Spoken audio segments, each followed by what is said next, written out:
I don't know where I am, I don't know where I've been, but I know where I want to go. Conor Oberst sings these powerful words on his song The First Day of My Life, off his album I'm Wide Awake, It's Morning, released January 25, 2005. By the time I'm Wide Awake, It's Morning dropped, Conor Oberst had not only been releasing music under his Bright Eyes moniker for the better part of a decade, he was also making notable waves in the independent music scene. I don't know where I am, I don't know where I've been, but I know where I want to go. So I thought I'd let you know. Yeah, these things take forever, I especially am slow. Hi, I'm Andy Fenstermaker, host of Poetic Wax, a weekly music history series and podcast where I dig into the record collection I've been building since the 1990s to explore the sometimes little-known history of a band, album, or song from within. On that January day, he wouldn't just release his sixth album as Bright Eyes, but both his sixth and his seventh, I'm Wide Awake, It's Morning, and Digital Ash in a Digital Urn. I have to admit, I was a bit mopey in my early 20s. Discovering artists in the early 2000s like The Anniversary, The Get Up Kids, and Further Seem Forever was right up my alley.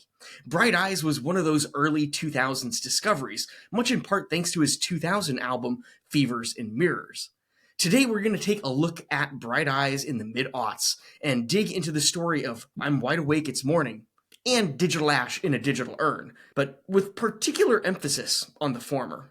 And prior to the release of Fevers and Mirrors in 2000, Conor Oberst had already begun making a name for himself in the Omaha, Nebraska music scene. Oberst's journey as Bright Eyes began in 1995 at the young age of 15 in the basement of his Omaha home, experimenting with songwriting and recording alongside producer and multi-instrumentalist Mike Mogis. Before Bright Eyes, Oberst was a founding member of the rock band Commander Venus, but that band disbanded in 1997. Yeah, that was a band I was in high school, kind of a rock band. Right. That I don't really want to talk about.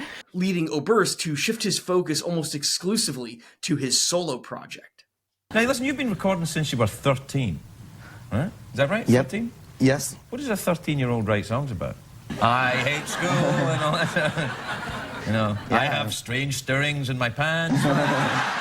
In a 2003 interview for KCRW, Oberst discussed his early musical endeavors.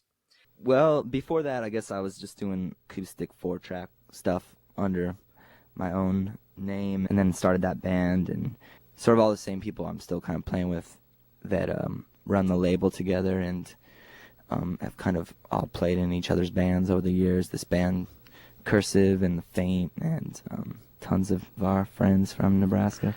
That was Conor Oberst in that KCRW interview. The first official Bright Eyes album, a collection of songs written and recorded 1995 to 97, was released in 1998. This album showcased Oberst's experimental approach, with songs ranging from acoustic guitar ballads to synthesizer-driven instrumentals. Later that same year, Bright Eyes released Letting Off the Happiness, displaying a more focused and refined sound than the previous release. This album featured contributions from other indie and other Omaha musicians, including members of Lullaby for the Working Class, a Neutral Milk Hotel, and of Montreal, solidifying Bright Eyes' place within the vibrant local music scene. In that same KCRW interview, Oberst would also comment on the Omaha scene in the late 90s and 2000s. The city of Omaha isn't supportive at all of arts or anything like that, but You've made our your own. friends, they're supportive of us, and we try to do the best we can with kind of the, sort of bleak landscape we are given.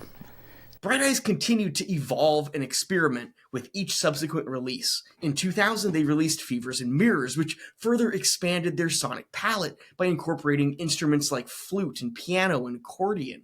This album also saw Oberst engaging in more conceptual songwriting, incorporating a mock radio interview that playfully addresses criticisms of his lyrics. With Fevers and Mirrors, Bright Eyes garnered glowing critical acclaim, cementing Oberst's status as a rising force in indie music. And then there was the turning point.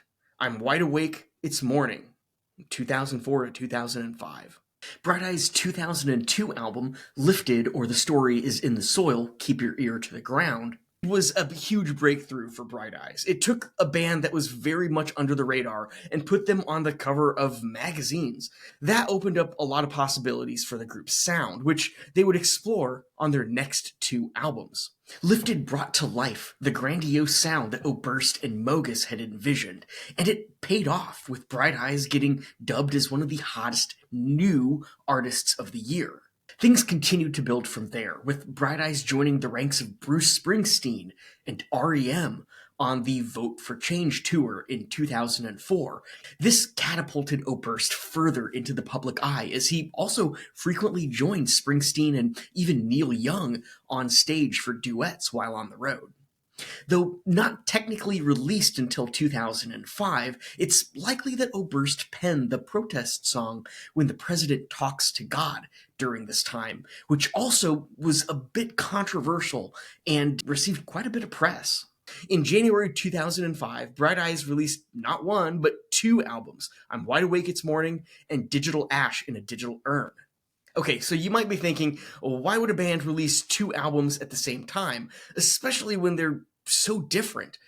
Well, that's exactly what made this pair of releases so interesting. I'm Wide Awake It's Morning is a very traditional indie folk record with acoustic guitars, piano, and Emmylou Harris providing select backing vocals on 3 tracks.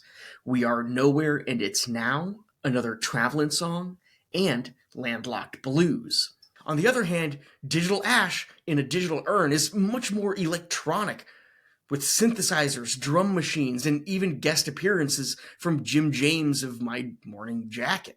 Conor explained the thinking behind the dual release. The whole concept of I'm Wide Awake and Digital Ash, at least according to me and Mogis, was that they felt like they had been more produced on the previous albums, and we wanted to go for live takes on this one.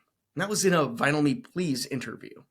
The band wanted to make 2 very different records that explored both sides of their musical personality, and they wanted to do it at the same time to avoid having one album overshadow the other.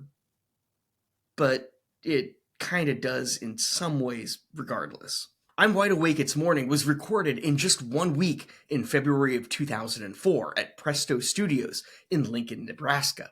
The sessions were very collaborative and very spontaneous, with the band often recording songs live in a single take. They were all going for a very raw, immediate sound, and honestly, they achieved it. The album was a direct response to their more produced efforts on Lifted. Oberst was only 24 at the time, but already a veteran of the music industry. He'd been touring and releasing records since he was a teenager, and he was ready to strip things back a little bit to the basics. The songs on I'm Wide Awake are very personal and very confessional. Many of them were written after Oberst moved to New York City, and they deal with themes of loneliness, love, loss, and addiction. There's a sense of isolation and alienation that runs through the record, which is heightened by the sparse arrangements and Oberst's raw emotive vocals. And I get the sense that some of the politics and societal commentary bleeds through here on the album as well, in particular on tracks like the stunning album closer, Road to Joy, and the biting Landlocked Blues. When I'm Wide Awake It's Morning was released alongside Digital Ash in a Digital Urn in January of 2005, both albums were met with a bit of acclaim and commercial success. And I'm reading that they're comparing you, you're saying the new Bob Dylan and all that. How does that stuff kind of get to you? Do you like that? Do you not like it? There's certainly worse things to be called. But... Yeah. Wide Awake debuted at number 10 on the Billboard 200 chart and eventually went gold. It was praised for its heartfelt songwriting, introspective lyrics, intimate sound, and it solidified Bright Eyes' status as one of the leading lights of the indie folk movement. This double release would prove to be a turning point for Bright Eyes. It showed that the band was capable of making 2 very different kinds of music, and that they were willing to take risks and experiment. It also helped to broaden their fan base, and it cemented them as one of the most important indie bands of the 2000s. The sun came up with no conclusions, flowers sleeping in their beds, the city cemeteries humming, I'm wide awake, it's morning. The momentum of that double album release propelled Bright Eyes forward, fueling their artistic exploration and cementing their commitment to embracing diverse musical palettes. Oberst once said, "Whatever I do, there's always a bit of reaction for me to want to do something pretty different for the next thing. I kind of look at it like I'm rotating the crops." This approach was apparent in their decision to split their 2005 tour into two different parts. The first leg showcased the intimate, folk-driven sound of I'm Wide Awake, It's Morning. But greed is a bottomless pit, and our freedom's a joke, we're just taking a piss, and the whole world must watch the sad comic display. If you're still free, start running away, 'cause we're coming for you. While the second embraced the more electronic textures and experimentation of digital ash in a digital urn. Well,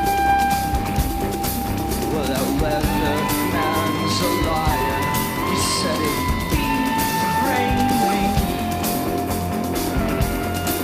but it's clear and blue as far as I can see. This split tour format exemplified the band's desire to push boundaries and defy categorization. Bright Eyes continued to evolve, and in 2007 they released the album Casadega, blending elements of country, folk, rock, and incorporating expansive arrangements and lush, atmospheric production. Casadega furthered the band's status as a major force in indie music, reaching number 4 on the Billboard charts. Their final album before a hiatus was The People's Key in 2011, which saw the band moving even further away from the folk sound that characterized their early work. It was a deliberate shift towards a more contemporary and rock-oriented sound. After The People's Key, Bright Eyes went on an unofficial hiatus. Their constant musical evolution had laid the groundwork for Oberst's solo career and for his collaborations with other artists, including the supergroup Monsters of Folk, and his work with Mystic Valley Band. It was a necessary step back that allowed Oberst to explore different creative avenues and further refine his artistic voice. The band would return under the Bright Eyes moniker in 2020 and remains active as of 2025. I'm Wide Awake, It's Morning marked a turning point for Bright Eyes, solidifying their place in the indie folk scene and earning widespread critical acclaim. The album, along with its counterpart, garnered an impressive amount of attention, with both releases reaching the top 20 of the Billboard album charts in 2005.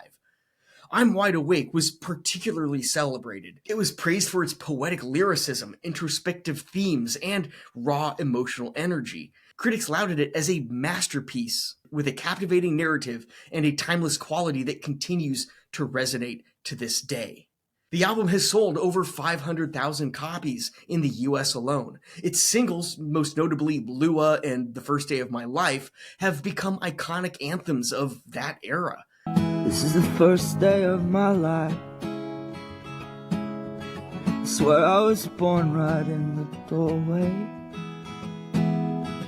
I went out in the rain, suddenly everything changed. They're spreading blankets on the beach. And shaping the landscape of contemporary folk.